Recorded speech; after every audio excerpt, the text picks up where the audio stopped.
안녕하세요. 올 가을에 결혼을 앞두고 있던 20대 후반의 여성입니다.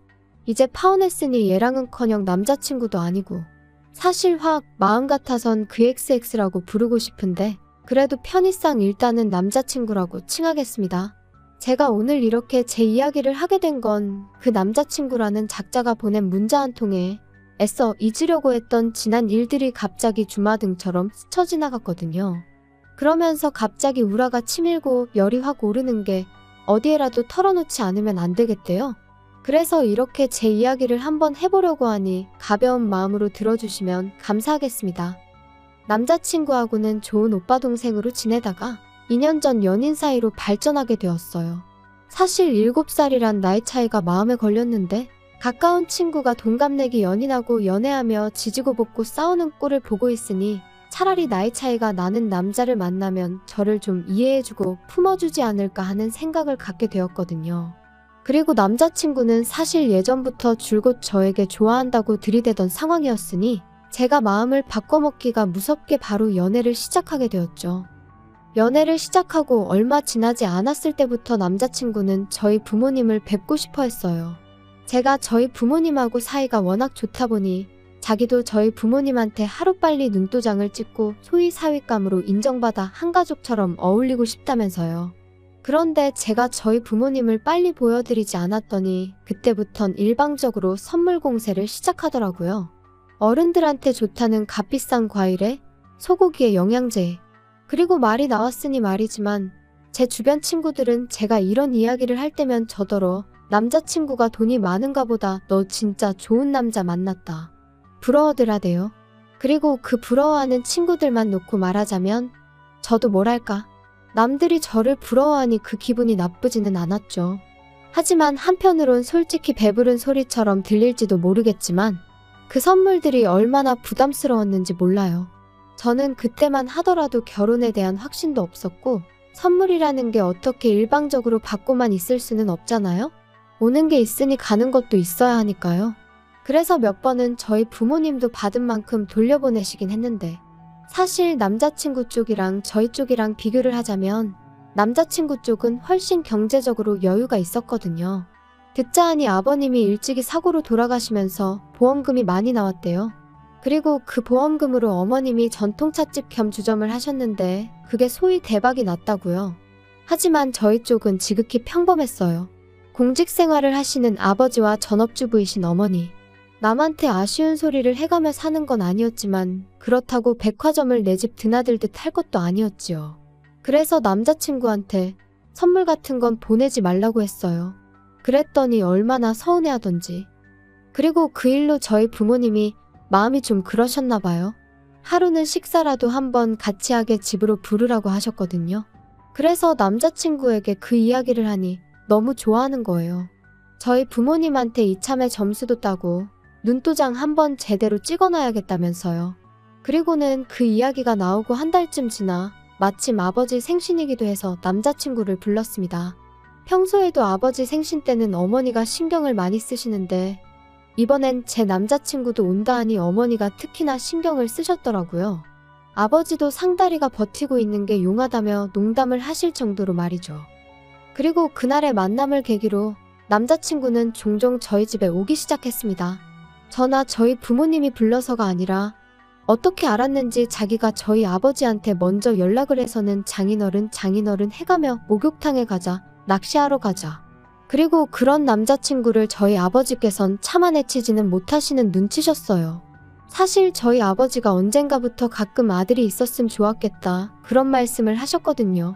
딸은 엄마랑 같이 쇼핑도 다니고 미용실도 다니고 친구처럼 지내는데 당신은 그렇게 할 사람이 없어서 서운하다 하시면서 말이죠. 뭐 딸하고도 할 수 있는 거 아니냐 하는 사람들도 있겠지만 저는 아버지의 취미생활인 등산이나 바둑 같은 데는 영 흥미가 없기도 했고 자식 입장에서도 어머니랑 하는 일이라고 아버지랑도 다 할 수 있는 것도 아니잖아요? 그래서 먼저 나서서 아버지한테 살갑게 굴어주는 남자친구한테 고맙더라고요. 그런데 그렇게 한 두어 달쯤 지났을 땐가 아버지가 말씀하시길 결혼하면 네가 고생 좀 하겠다 그러시는 거예요. 그래서 왜요 하니까 같이 다녀보니까 사람이 의욕은 넘치는데 뭘 하나 딱 부러지게 못한다고요. 눈치가 없는 건지 아니면 집에서 오냐오냐 자란 건지. 그리고 아버지가 그렇게만 말씀하셨는데 솔직히 무슨 말씀을 하시는 건지 딱 알겠더라고요. 예를 들면 식당에 가잖아요.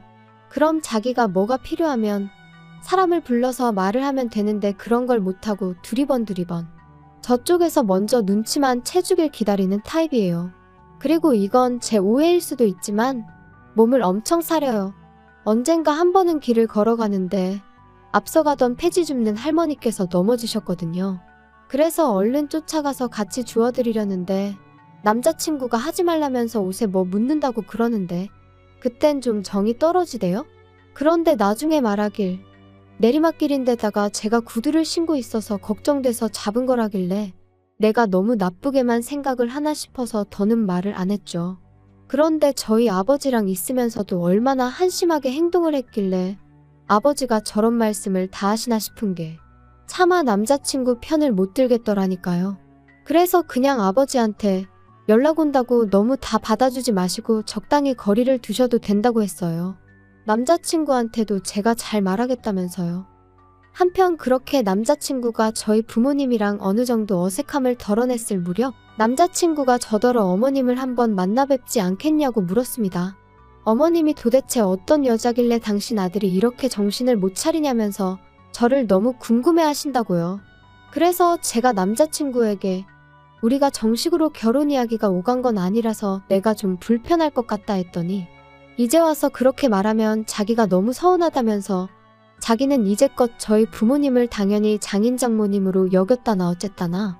그런데 저는 몇 번이나 남자친구더러 저희 아버지한테 장인어른이라 하지 말고 그냥 아버님이라고 하라고도 했었고 나름대로 선을 긋는다고 긋긴 했는데 그래도 서운해하는 남자친구 입장이 아예 이해 못할 것도 아니라서 알겠다고 그럼 한번 자리를 만들어보라 했습니다.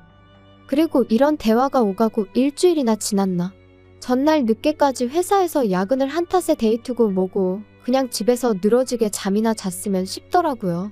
그래서 남자친구에게 오늘 말고 내일 만나면 안 되겠냐고 연락을 해볼까 하려던 찰나였는데 핸드폰을 집어들기가 무섭게 남자친구에게서 전화가 걸려왔습니다.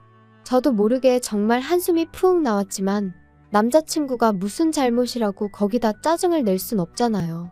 그래서 평소와 다름없이 전화를 받았지요. 그런데 남자친구의 목소리는 무척이나 다급했습니다. 어머님 가게에서 일하는 직원이 연락도 없이 관뒀다며 지금 어머님이 화가 머리끝까지 나셨다나요? 그래서 제가 자기야, 그럼 오늘은 데이트 신경 쓰지 말고 가서 어머님 좀 도와드려. 그럼 자기는? 나? 나도 사실 어제 늦게까지 야근해서 오늘은 좀 쉬고 싶었어. 그러니까 나 걱정하지 말고 얼른 가봐. 그랬구나. 알겠어. 목소리가 왜 그래? 아니 좀 서운하다. 만약에 반대 상황이었으면 나는 먼저 내가 도와줄 거 있냐고 물어봤을 것 같거든. 아, 그런가? 근데 내가 뭘 도와줄 수가 있나? 도와줄 수 있지. 그러지 말고 오늘 나랑 같이 어머니 도와드리러 가지 않을래? 그래, 그럼 뭐. 알겠어. 솔직히 황당한 마음이 컸고 귀찮은 마음도 들었어요. 전통찻집이고 주점이고 가본 적도 없고 가서 제가 뭘 할 수 있을까 도무지 모르겠었거든요. 하지만 그간 남자친구도 나름대로 저희 아버지한테 잘하려고 했었잖아요. 그러니 저도 뭐 시쳇말로 받았으니 돌려줘야지라는 마음이었죠. 찻집에 도착하니 오후 2시 어머님한테 인사를 드렸는데 어머님의 첫마디는 오느라 수고했다. 너까지 오게 해서 미안하다가 아닌 왜 이렇게 늦게 왔냐며 거기 멀뚱하니 서있지 말고 빨리빨리 움직여 였습니다. 그리고는 던지듯이 저한테 앞치마 하나를 주셨는데 제가 평소에 아는 앞치마랑은 또 디자인이 달라서 이걸 어떻게 입나 하고 잠깐 헤매고 있었거든요. 그랬더니 확 낚아채 가시면서 이런 것도 못하니? 그러시는데 정신이 하나도 없는 거예요. 그리고 그때부터 주문 들어오면 하나씩 다 서빙을 해야 되는데 그나마도 또 자식의 손님들이 연세가 있으시다 보니 매번 무릎 꿇고 한 잔씩 올려드려야 되는 그뿐인가요?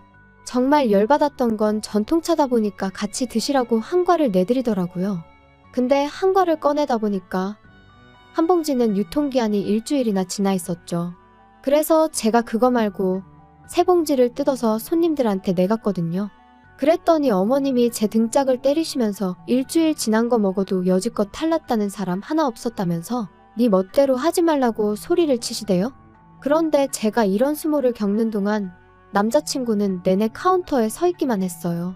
어머님이 카운터는 믿을 만한 사람이 있어야 할 거 아니냐며 남자친구더러 서 있으라 하긴 했지만 제 생각엔 그래도 남자친구가 요령껏 일을 도와줄 수도 있는 거고 막말로 제가 물 한 모금 못 마시고 이리저리 불려다니는 걸 봤으면 어머님한테 가서 너무 그러지 마시라고 한마디 정도는 해줄 수 있는 거 아닌가요?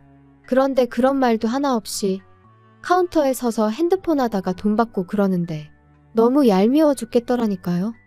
그래도 어찌저찌 장사는 했고 그날은 다행히 주점은 쉰다고 해서 8시쯤 가게에서 나왔어요. 점심도 대충 먹고 나왔던지라 저녁을 먹으러 갔는데 너무 허기가 지더라고요. 그런데 어머님이 제 의사와는 상관없이 짜장면 새 그릇을 시키셨지요. 좀 황당했지만 일단 뭐 짜장면이라도 빨리 먹고 싶은 생각밖에 없었습니다. 그래서 열심히 먹고 있으니 어머님 말씀이 너는 피죽도 못 얻어먹고 다닌 것처럼 생겨서는 먹는 건 어지간히 먹는구나. 네? 너같이만 먹으면 부엌 살림 거덜나는 건 시간 문제겠다. 순간 말 그대로 입맛이 뚝 떨어지는 게 그래서 바로 젓가락 내려놓고 더는 안 먹었어요. 그랬더니 어머님이 너는 내가 웃자고 농담 좀 한 걸 가지고 어른 앞에서 그렇게 기분 나쁜 티를 내냐? 어디 가서 그러면 가정교육도 못 받았다고 욕먹어. 순간 울컥하는데 주변에 사람들도 많고 그래서 아무 말도 안 하고 네 한마디만 했습니다. 그런데 그게 끝이 아니었어요. 어느덧 어머님하고 남자친구도 식사가 끝나서 자리에서 일어나 식당 밖으로 나왔는데 어머님이 그래 내일은 1시까지 와라 그러시곤 뒤도 안 돌아보고 먼저 가시더라고요. 어이가 없어서 남자친구한테 방금 어머님이 하신 말씀이 무슨 소리냐고 나 내일은 못 간다 했습니다. 그랬더니 남자친구가 그럼 곤란하다면서 어머님이 제가 일을 싹싹하니 너무 잘한다고 마음에 들어 하셨다나요?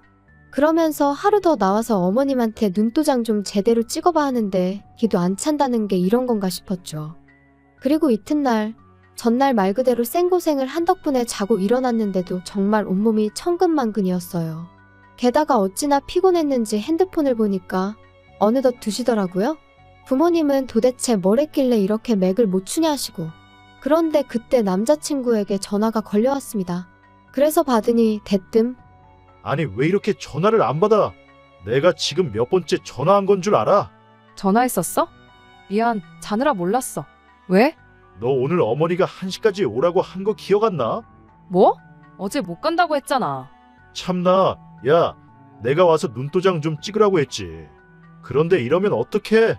어머니 진짜 화나셨거든. 아니, 오빠가 도와드리면 되잖아. 나 피곤하니까 그만 얘기해. 야, 그러지 말고 빨리 튀어와서 죄송하다고 사과드리라니까. 가뜩이나 전날 개고생을 하고 수고했다 고생했다 고맙다 말 한마디 듣지도 못했는데 눈 뜨자마자 욕을 먹으니 저도 평소에 저답지 않게 말이 막 나가더라고요. 그래서 이후로는 남자친구한테 전화가 걸려오건 말건 핸드폰 무음으로 놓고 제 할 일 하면서 하루를 보냈습니다. 그리고 어느덧 저녁 식사를 마치고 방에 들어와 쉬고 있을 때였어요. 아버지께서 전화 좀 받아보라며 제 방으로 당신 핸드폰을 들고 오셨는데 맙소사 남자친구였지요. 미친 거 아니야? 내가 안 받으면 안 받는 줄 알면 되지. 왜 우리 아빠한테 전화를 해? 네가 먼저 내 전화를 피하니까 이러지. 나 너네 집 앞이야. 진짜 이 인간이 미쳤구나. 아직도 뭐가 문제인지 깨닫지를 못했구나 생각하니 진짜 울분이 솟구쳤어요. 그래서 한마디 따끔하게 해줄 생각으로 나가니 남자친구는 혼자가 아니었습니다. 어머님도 계셨거든요. 야, 너는 내 말이 웃음니? 네? 갑자기 그게 무슨 말씀이신지. 내가 너 오늘 1시까지 오라고 했어? 안 했어? 오빠한테 못 간다고 했어요. 오빠가 말씀 안 드리던가요. 야, 너 내 아들 핑계 대지 마. 내가 나오라고 했으면 그냥 나오는 거야. 무슨 말씀을 하시는 거예요? 제가 어머님 가게에서 일하는 사람도 아니고 왜 어머님이 나오랜다고 나오고 그래야 되나요? 말이 나왔으니 말이지만 어제도 좋아서 간 거 아니에요. 남자친구가 부탁을 하니 나간 거지. 한마디로 호의로 나간 거지. 어머님이 이래라 저래라 하실 게 아니라고요. 아주 되바라졌네 이제 보니까. 너 가정교육을 어떻게 받았길래 이러니? 가정교육이요? 그러는 어머님은 가정교육을 어떻게 받고 잘하셨길래 저한테 이러세요? 야, 너 미쳤어? 너 지금 말하는 게 그게 뭐야? 엄마 잠깐 차에 계세요. 제가 알아듣게 따끔하게 이야기할게요. 잠시만요. 저 어제 일한 거 돈 주세요. 야, 내가 너 가르치면서 일하느라 2배는 힘들었어. 돈은 무슨? 그러자 남자친구가 어머님을 잡아 끌어 차에 태웠고 저는 지금 이 상황을 어떻게 해야 하나 분해서 심장이 터질 것 같더라고요. 그리고 남자친구가 또다시 저더러 야, 너 진짜 왜 이래? 너 나랑 결혼 안 할 거야? 결혼 같은 소리 하네. 안 해. 저런 어머님하고 한 가족이 된다고 상상만 해도 소름이 끼친다. 말이 심한 거 아니야? 너 이거 다 신부 수업이라고 생각하면 못 견딜 것도 아니야. 막말로 어머니 돌아가시고 나면 이거 다 우리 재산 되는 건데. 우리 재산? 일은 나만 죽어라 하고 재산은 다 오빠가 갖는 거겠지. 하나를 보면 열을 안 댔어. 어제 일해보니까 오빠랑 결혼하면 내 앞날이 얼마나 시궁창 같을지 불보듯 뻔하더라. 안 해. 결혼이고 뭐고 안 할 거니까 다시는 연락도 하지 말고 찾아오지 마. 하지만 이튿날 남자친구는 제가 전화를 받지 않으니 또다시 저희 아버지에게 전화를 걸었던 모양이에요. 하지만 저희 아버지는 이미 제가 상황을 말씀드려 제가 남자친구랑 헤어졌다는 사실을 알고 계셨기에 그런 남자친구에게 더는 제가 원하지 않으니 이런 식으로 연락하지 말라고 하셨답니다. 제가 있었으니 너와 나의 관계가 있었던 거지. 제가 없으면 우린 남남인 거다 하시면서 실제로 두 사람의 통화도 제가 들어봤는데 아버지께서 다정하지만 단호하게 딱 잘라 말씀하셨더라고요. 그런데 남자친구는 자기가 아버지가 안 계시니 저희 아버지를 아버지라 생각했다는 둥 어쨌다는 둥 하면서 한마디로 저희 아버지한테 원망을 쏟아냈대요. 그리고 저는 그게 너무 불쾌하고 화가 났어요. 그래서 남자친구에게 다시 전화하니 기껏 한다는 말이 역시 너는 착해. 난 네가 다시 연락할 줄 알았어. 웃기시네. 내가 전화한 건 더는 우리 아버지한테 연락하지 말라고 그 얘기하려고 한 거야. 야, 너 진짜 이렇게 나올래? 어머니가 표현이 서툴러서 그렇지. 너 되게 마음에 들어 하셨다니까. 내가 알 바 아니거든. 너 진짜? 내가 이런 말까진 안 하려고 했는데 왜 이렇게 계산을 못하냐? 막말로 너 그렇게 월급쟁이로 살아서 네 아버지처럼밖에 못 살아. 솔직히 사람이 돈이 있어야지. 니네 아버지 어디 가서 돈 아껴 쓰고 그러는 거 보면 내가 다 속이 터지더라. 저는 남자친구의 빈정거림과 비아냥 그리고 괜히 저 때문에 저희 아버지가 모욕을 당했다는 그 사실을 더는 참을 수가 없었어요. 제가 지금 남자친구와의 대화를 무척이나 간결하게 순화를 해서 그렇지. 막말로 재벌도 아니고 그렇다고 지가 얼마나 능력이 있는 것도 아니면서. 그래서 저는 고민 끝에 남자친구 어머님의 가게를 신고했습니다. 제가 비록 하루였지만 위생 상태니 뭐니 제 눈으로 다 봤잖아요. 그래서 식품위생과에 민원을 넣었죠. 그리고 얼마 전에 소식을 들으니 영업정지당하고 벌금도 내게 생겼다대요. 어떻게 마무리를 해야 하나 싶은데 솔직히 저희 부모님한테 미주알고주알 싹 다 말씀드리진 못했어요. 솔직히 딸이 남의 가게에서 등짝까지 얻어맞은 걸 아시면 저희 부모님이 아무리 점잖으신 분들이라도 가만히 계시지 않을 것 같았거든요. 그리고 속은 또 얼마나 상하실까 싶어서. 아무튼 이번 일로 제가 사람 보는 눈이 참으로 형편없었구나 싶기도 하고 한편으론 차라리 일찍이 남자친구 어머님을 만나뵐 거라는 후회도 됩니다. 그러면 제 청춘을 이렇게 허무하게 날릴 일도 없었을 테니까요. 그래도 마음 한켠으론 결혼 전에 알았으니 얼마나 다행인가 싶기도 해요. 부잣집 사모님 자리 놓친 게 아깝지 않냐는 친구한테 나는 이번 기회에 진짜 부자가 뭔지 다시 생각해보게 되었다고. 아무리 돈이 중요한 세상이라지만 내 자리는 내가 만드는 거라고. 제대로 된 대접도 못 받는 집구석에서 그깟 돈 몇 푼 쓰고 사는 게 무슨 위로가 됐을까 싶다 그랬네요. 아무튼 돈이 다가 아닙니다. 저는 나름대로 시행착오를 겪고 나서야 알게 되었지만 여러분은 그런 시간 낭비 없이 여러분을 여러분답게 존중받는 그런 삶을 사셨으면 좋겠네요.